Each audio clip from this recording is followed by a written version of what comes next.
Before my father-in-law's company went public, I quietly dropped $200 million into it. That made me their single biggest investor. At the celebration dinner, my father-in-law had one too many and called me out right in front of the whole family. Now that we've got a publicly traded company, do you really think you're still good enough for my daughter? Lin Muxu snapped back under her breath. What are you even saying?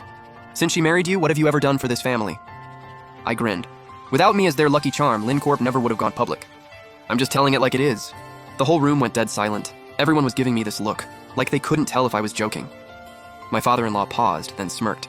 Lucky charm? Let's be real. You're just a deadbeat. You've got nothing going for you, and you're out here acting like you're something special. The second he said it, the whole table started laughing.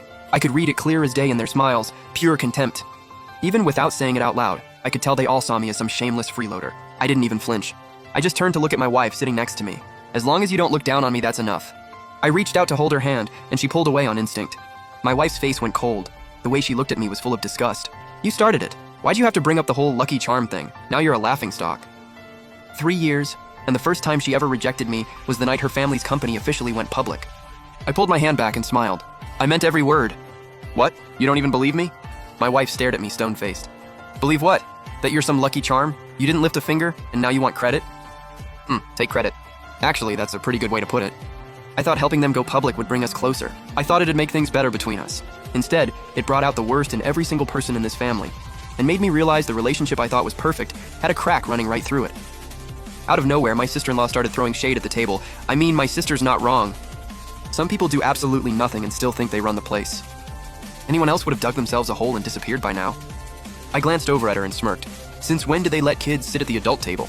She fired back. I'm 22. So you're old enough to get put in your place? My sister-in-law instantly blew up. Everyone else looked at me like I had some nerve.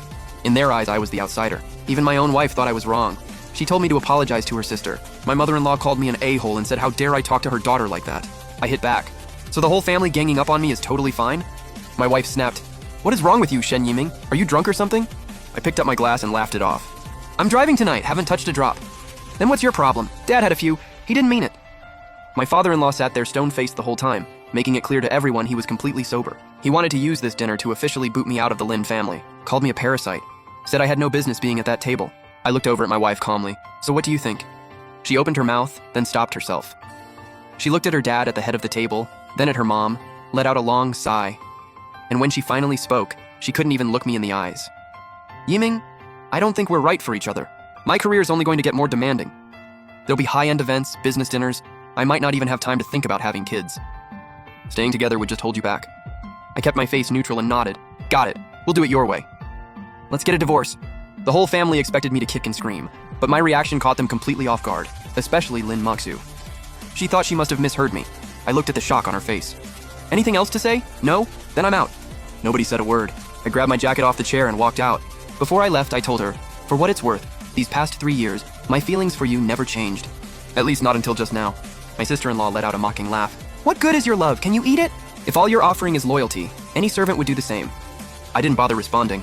I just kept walking. Lin Muxu looked like she wanted to say something, but in the end, she just let out a quiet sigh. When I got home, I started packing. Everything that was mine, all folded up and loaded into a bag. I'd barely opened the door when I saw Lin Muxu standing in the doorway. She asked calmly, "Can I sit down and talk with you for a bit? Won't take long." I said sure and sat down on the couch. The vibe was heavy. She had a lot of questions about what comes next, like where I'd live after the divorce, and what I planned to do for work. Yiming, I could get you set up with a position at the company. Same deal as before. Nothing you'd actually need to do. You'd still get paid every month. I just can't promise a big base salary. I looked at her flatly. Your conscience getting to you? Save it. I'm more worried about what your family would do to me if they found out. Lin Muxu's expression iced over. She frowned and told me she was only trying to look out for me. Stop making everything about your pride. My pride? In 3 years, when have you ever seen me care about pride? 3 years of going to her family's place never once ended well. Either I was walking on eggshells or getting mocked at every turn. If it wasn't for this woman right in front of me, if I didn't care so damn much, who in their right mind puts up with that? Then step it up. Can you stop coming across like you're lazy and useless? They all see it. Lazy and useless. I actually had to laugh at that. I fired back. When we first met in college, what was your family's deal? If I remember right, y'all had a tiny little shop on the street corner. After we got together, your family opened a chain. When we got engaged, you launched a whole company. On our wedding day, the valuation hit 8 figures. And where are you now?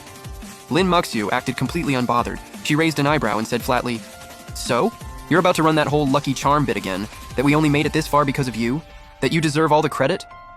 Like that wipes out everything my family worked for? Come on, Shen Yiming. Don't flatter yourself.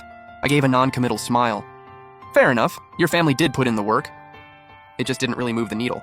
Lin Muxu shot me a glare, then quickly reined herself in. She shook her head in disappointment. You're the kind of person nobody should waste their sympathy on. She pulled a bank card out of her bag, set it on the coffee table. There's 500K on there. Consider it 3 years of your company. Sleep on the couch tonight. Sign the papers in the morning, then go. She walked into the bedroom and locked the door behind her. 500K to buy me out? I smiled on the outside, but I was bleeding on the inside. When did she change? And when did my worth drop this low? Lin Muxu woke up early. She saw me sitting on the couch all night and paused. Then she said coldly, "Get cleaned up. We're going to the civil affairs office to file for divorce." Fine, but when is your family going to pay me back what they owe me? Owe you what? Didn't I just give you 500K? I looked at Lin Muxu's furrowed brow, shook my head, and told her 500K didn't even cover the interest. She stared at me like I'd lost my mind. Do you even hear yourself right now? You showed up to our company every month, did absolutely nothing, and still got paid. Now I'm handing you an extra 500K on top of that, and it's still not enough? I slid the card back across to her. That's right. Not even close. Lin Muxu was about to lose it, but she held herself together. She took a deep breath and asked, "How much more do you want?" She picked up her phone, ready to transfer the money.